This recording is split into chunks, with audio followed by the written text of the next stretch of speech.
Salam, bizim kanalın mövzularından biri də maliyyə azadlığıdır. Biz bu videoda gənclərin maliyyə azadlığına böyük təsiri olan maşın almaq arzusundan danışacağıq. Bir çox gənc maşın almaq arzusunun arxası isə maliyyə azadlığından təəssüf ki, keçməyi üstün tutur. Mən bu videoda bu arzunu müxtəlif perspektivlərdən dəyərləndirəcəm və sizə video sonunda bu qərarın nə dərəcədə məntiqli və ya məntiqsiz olması haqqında daha çox fikir yaratmış olacağam. Videoya başlamamışdan əvvəl videonun əsas mövzusundan biraz kənar olan, lakin videonu başa düşməyimizə kömək edəcək iki iqtisadi mövzu haqqında qısaca danışmaq istəyirəm. Birincisi, iqtisadiyyatda məhsulların, xidmətlərin qiyməti daima dəyişir. Lakin bu dəyişimdən istehsalçı və ya istehlakçıya qədər olan prosesdə iştirak edən digər iştirakçıların heç birisi zərər etmir. Bəli, təsirlənirlər, amma zərər etmirlər. Niyə zərər etmirlər? Çünki onlar bütün bu qiymətləri istehlakçının sonda ödəyəcəyi qiymətin üzərində əks etdirirlər. Bu mövzu haqqında gələcəkdə ətraflı danışacağıq. Siz bu videoya baxdıqda artıq hazır olmuş olsa, videonun məlumatlar hissəsinə həmin videonu da əlavə edərəm. Gələcəkdə bu məsələni müzakirə edib ətraflı başa düşəcəyik. İndi isə qısaca başa düşməliyik ki, biz mövcud iqtisadi sistemdə əlimizdən gələni etməliyik ki,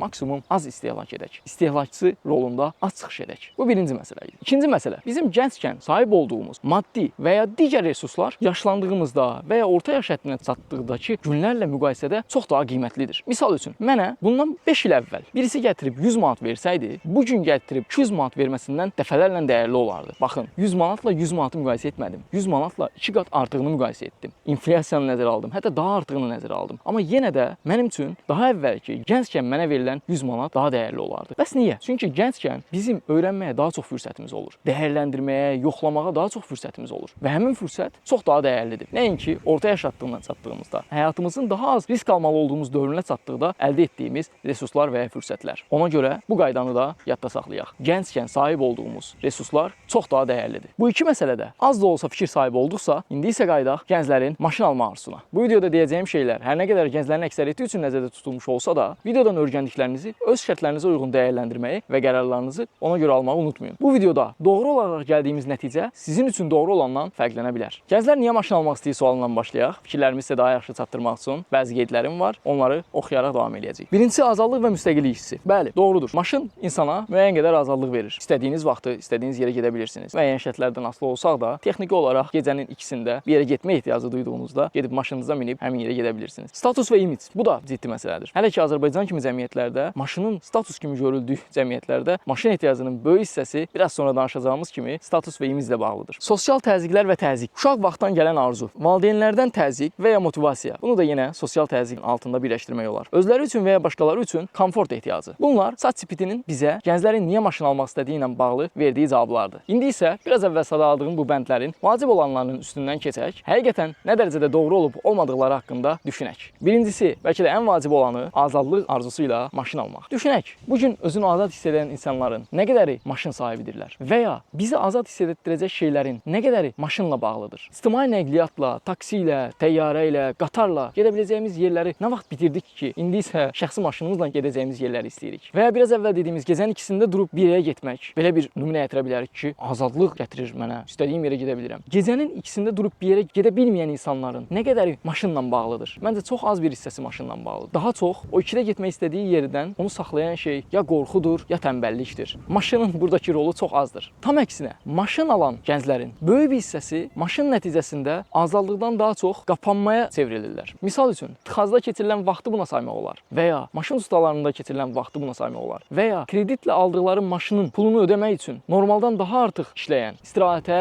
gəzməyə, hobilərə ayıracaqları vaxtdan kəsib maşının kreditini ödəmək üçün daha çox işləməyə məcbur olurlar. Təbii ki, bəzi adamların şərtləri fərqlidir və əvvəldə də dediyim kimi, sizin şərtiniz mənim dediyim şeylərə cavab vermirsə, öz şərtlərinizə uyğun dəyərləndirə bilərsiniz, bəlkə də maşın alma qərarı verə bilərsiniz. Bundan əlavə, tıxazda keçirilən vaxtdan danışaq. Piyada 10 dəqiqə getdiyimiz yolu bəlkə də maşın aldıqdan sonra yarım saata gedirik. Bundan əlavə, ustada keçirilən vaxtdan danışaq. Hələ ki, gənc bir adam maşın alanda əlində olan bütün maddi imkanı ilə biraz ilik köhnə, istifadə vəziyyəti yaxşı olmayan maşın almalı olur. Belə bir maşın aldıqda da ustada günün keçirilməsi normallaşır. Bundan əlavə, maşın sürməklə risklərimizi birdən-birə nə qədər artırırıq? Düşünə bilərsiniz. Normalda məsələn bizim hər hansı bir qəzaya səbəb olma ehtimalımız çox azdır. Amma maşın sürdükdən sonra təəssüf ki, bu birdən-birə artır. Hələ ki, başlanğıcda çox yüksək səviyyələrə qalxır. Yeni maşın sürməyə başlayan bir adam maşınla qəza etmə ehtimalı yüksəkdir. Bütün bu şərtləri nəzərə aldıqda maşının sizə gətirdiyi azadlıq haqqında bir daha düşünməyə ehtiyac var. Bundan əlavə, artan xərclərimizdən danışaq. Birdən-birə maşın ehtiyat hissələri satan şirkətlərin, maşınlar üçün yağ satan şirkətlərin, yanacaq doldurma məntəqələrinin, təkər satan firmaların firmaların müştərilərinə çevrilirik. Hansı ki, bu yeni xərclər başqa şeylərlə əvəz oluna bilərdi. Səyahətlə əvəz oluna bilərdi. Sevdiyiniz yerlərə getməklə əvəz oluna bilərdi. Ailənizlə daha çox vaxt keçirməklə əvəz oluna bilərdi. Həmin məbləğin qarşılığında özünüzü inkişaf etdirməyə vaxt ayıra bilərdiniz. Və bu formada çoxlu şeyləri əslində yox demiş oluruq. Bunlar gözə görsənmir, amma əslində biz onlara yox demiş oluruq. Biraz da status, imid və sosial təzyiqdən danışaq. Videonun əvvəlində də dediyim kimi, Azərbaycan cəmiyyətində bu çox vacib bir məsələdir. Mən maşın sahibi olmamışdan əvvəlki dövrü xatırlayıram. Hətta belə bir səhnəni xatırlayıram ki, qohumlarımdan biri Bakıya ailəm tərəfindən göndərilən bir yükü mənim üçün gətirmişdi. Sağ olsun. Mən də onu Bakıda qarşılayıb götürməli idim. Və yükün həcmi elə də böyük deyildi. Balaca,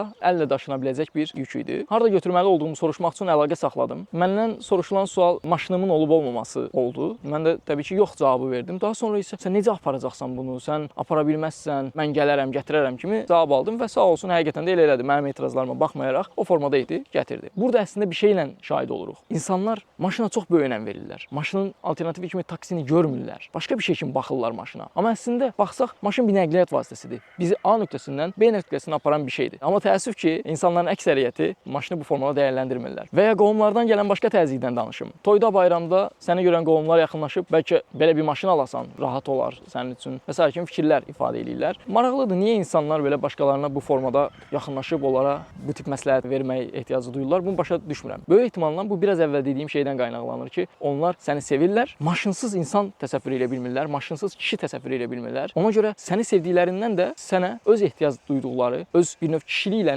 bağladıqları, buradakı kişiliyi daha çox fərd kimi nəzərdə tutaq, azad bir fərd olmaqla bağladıqları bu maşın ideyasını sənə yeridirlər və deyirlər ki, sən də fərd ol, səni sevirəm, sənin də fərd olmağını istəyirəm. Maşın al, sən də fərd ol kimi fikirlərlə gəlirlər. Amma maşının uzaqdan yaxından bu məsələlərlə əlaqəsi yoxdur. Bu məsələlər hamısı insanın özündə aşmalı olduğu şeylərdir. Elə küçədəki maşın sürən adamlardan görəcəyiniz kimi də çoxlu fərd olmamış, amma maşın sahibi olmuş adamlar var. Bu arada cəmiyyətdən gələn bu təzyiq maşın sahibi olduqdan sonra dəyişmir. Misal üçün mən artıq 2 ildir maşın almışam. Maşınımdan kifayət qədər məmnunam. Növbəti 2-3 ildə dəyişməyi planlamıram. Maşını dəyişmək üçün lazım olan pulu başqa sahələrə dəyərləndirməyi, özümün inkişafına və ya sahib olduğum bizneslərin inkişafına dəyərləndirməyi üstün tuturam. Amma yenə insanlar yaxınlaşıb, bəs maşını nə vaxt dəyişməyi planlaşdırırsan və ya daha əvvəl gördüyün maşını sürürsən kimi suallar verirlər. Hazır mənim maşın almağımdan danışmışkən biraz da öz təcrübəmdən danışmaq istəyirəm. Mən ilk dəfə 26 yaşımda maşın almışam. İndi geriyə baxıb dəyərləndirdiyimdə maşın almaq üçün biraz tələsmişəm. O vaxt ki, maşın üçün ayırmalı olduğum büdcədən daha artığını ayırmışam. Bu gün belə qiymətləndirirəm. Lakin fəxr etdiyim şeylər də var. Baxmayaraq ki, maşını 26 yaşımda almışam, 23 yaşımda artıq maşın almağa kifayət eləyəcək qədər pulum var idi. Lakin 23 yaşımda bunun doğru qərar olmayacağını düşünüb maşın almağı daha sonraya saxlayırdım. Çünki özümə bir qayda qoymuşdum. Qaydam çox sadə idi. İşləyərək qazandığım pulla maşın almamalıydım. Sadəcə sərmayədən, bir növ pasiv gəlirdən formalaşan qazancla maşın almalıydım. Və elə də oldu. Yavaş-yavaş videomuzun sonuna gəldik. Ümid edirəm ki, fikirlərimin bir qismi ilə razısınız və bu fikirlərdən öz qərarlarınızı verərkən istifadə edəcəksiniz. Videonu dostlarınızla paylaşmağı və rəylər bölməsində fikirlərinizi bildirməyi, müzakirədə iştirak etməyi və təcrübələrinizi bölüşməyi unutmayın. Çox sağ olun, sağlıqla qalın.